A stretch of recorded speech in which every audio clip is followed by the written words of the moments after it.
My Neopolatin ice cream hat tutorial is out. I will make sure to link to that. And so what we have in this video is the matching Neopolatin ice cream scarf. Welcome to Yarn Checker. I'm Sophronia. I'll also link to the blog post, the Yarn Checker blog post that has the complete pattern, which is free for this scarf. Start by taking the white yarn and securing it underneath the first needle of the machine. Now we're going to cast on by going behind the next needle, then in front of the next, behind, in front, behind, in front, and we're going to continue this pattern until we make our way all the way back around. On the Sentro, the last stitch, the last needle is white, and we go behind that one.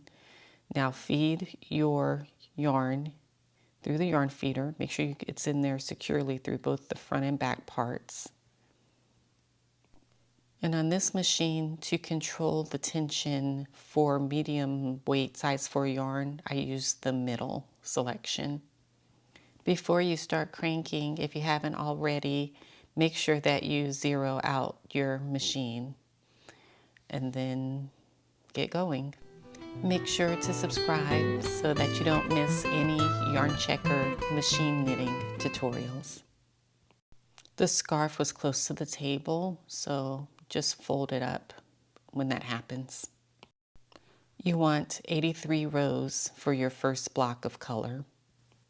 Leave a 2 to 3 inch tail and then make sure to secure the yarn underneath the last needle and take your next color, which is pink, and put that underneath the first needle, and then again feed it through your feeder and then your the tensioner.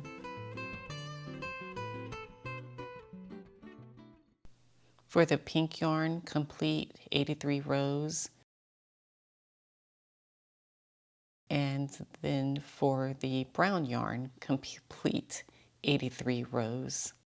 Cut your yarn, leaving a tail of about 1 foot to 1.5 feet.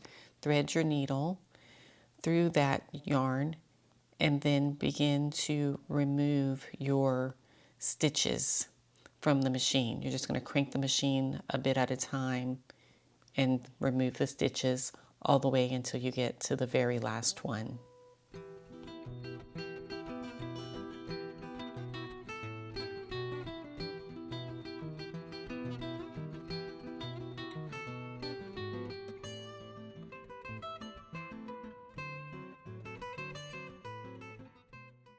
Turn your work wrong side out, check your knots to make sure they're all closed, and then turn your work right side out and start with one end. Pull on that string as a drawstring and keep pulling and positioning the end until you get it closed up as much as possible.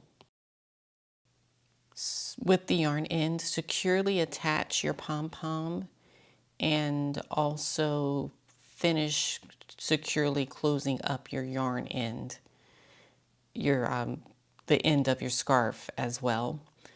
Then hide your yarn through the inside of the scarf, never to be seen again. Then close up the other end of the scarf the exact same way. Make sure to subscribe because I definitely have more food-themed hats and scarves in mind. I don't know why. I just wake up with these thoughts in my head, but I have them. So subscribe so you can receive them. I'll see you in the next video.